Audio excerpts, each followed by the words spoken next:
Hi everyone, welcome back to my podcast. My name is Ruby Seacrest, and this podcast is for federal Indian law and policy. The purpose of this podcast is we ask our listeners the question of how does shared Indigenous women's governance affected by settler colonialism? And then for this episode, we discuss the Cherokee tribe, showcasing how settler colonial law parallels between their treatment of Indigenous women's bodily sovereignty and then how the land sovereignty is connected as well.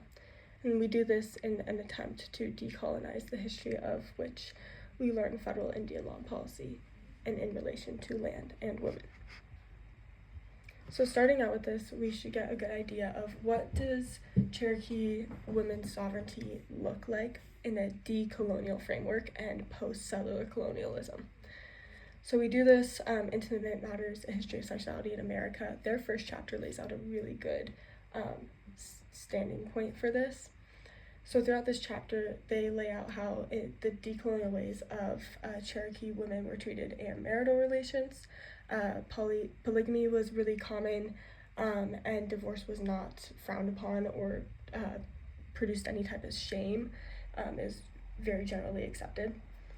Raising children was a communal effort by both men and women and between all of families within the tribe. It was not seen as like, this is your children and then this is my children and we will raise them separately. It was communal. They raised them together and they saw it as a communal effort to raise them for the better. And then we also can see this going into sexual relations.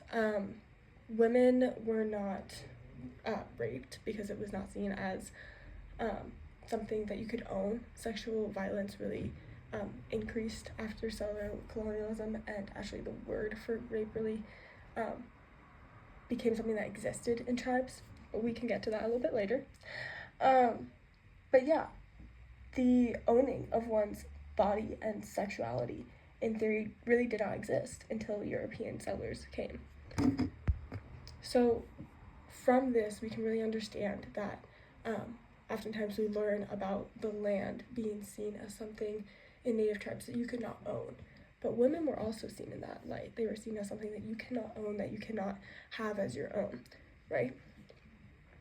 So this really starts to shift when we see European and Spanish settlers coming to colonize the Americas and these tribes. So in the book, we can see this, again, going into like sexual relations. Mary Rowlandson, when she was taken captive, she noted that she was not sexually threatened at all by the Cherokee men. She was very surprised that they were not trying to chastise or rape or threaten her sexually.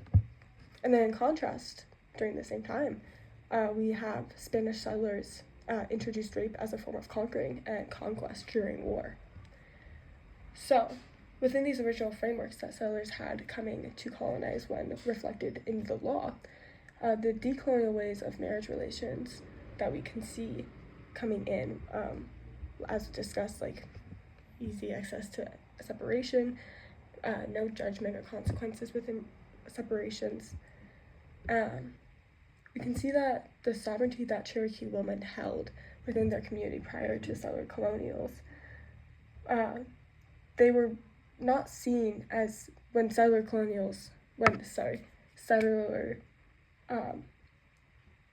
colonizers came.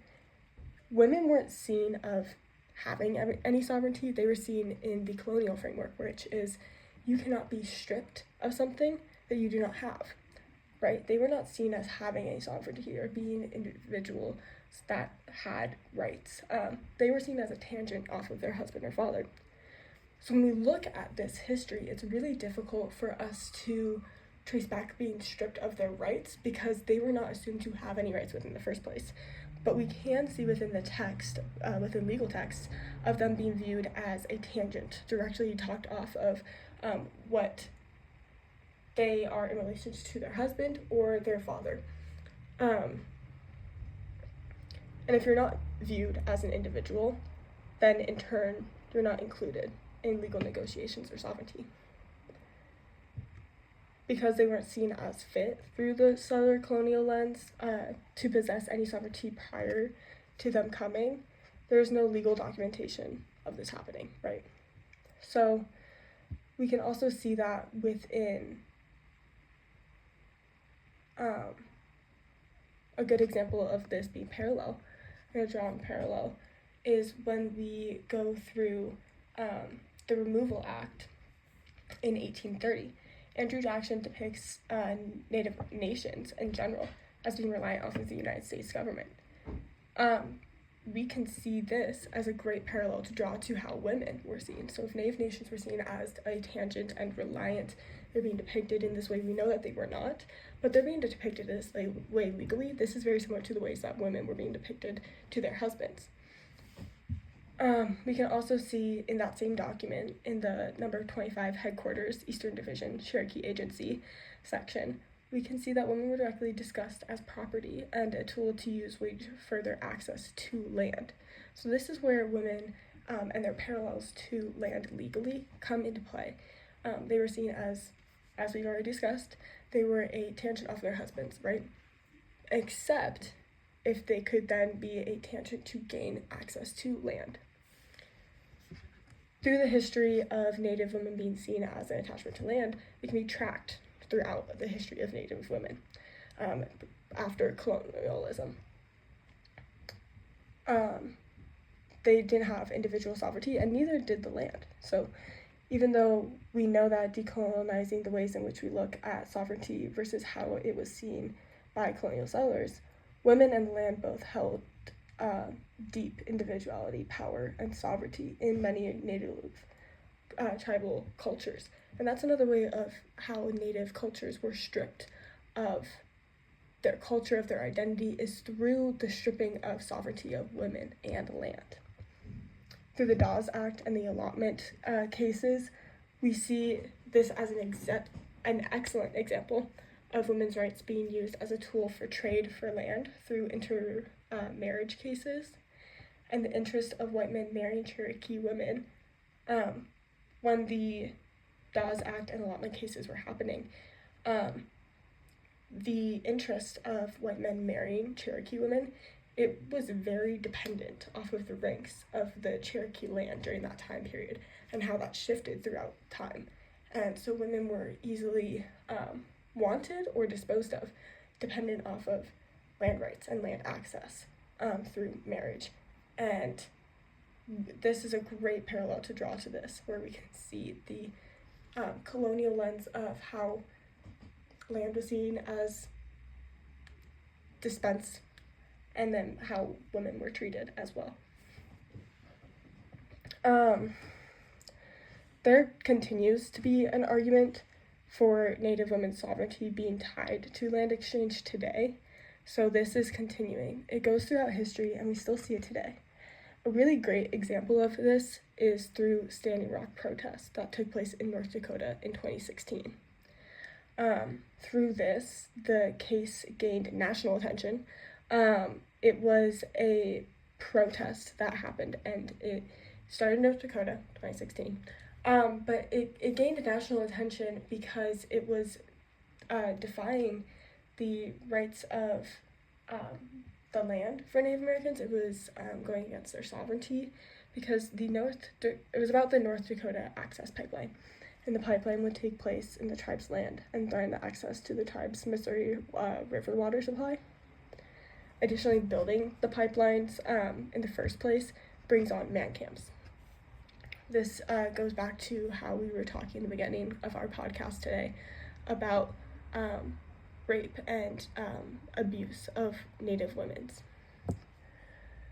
The pipeline brings man camps, and from man camps, they are directly shown to gravely endanger Indigenous women, escalating rape, murder, and kidnapping on incredible scales.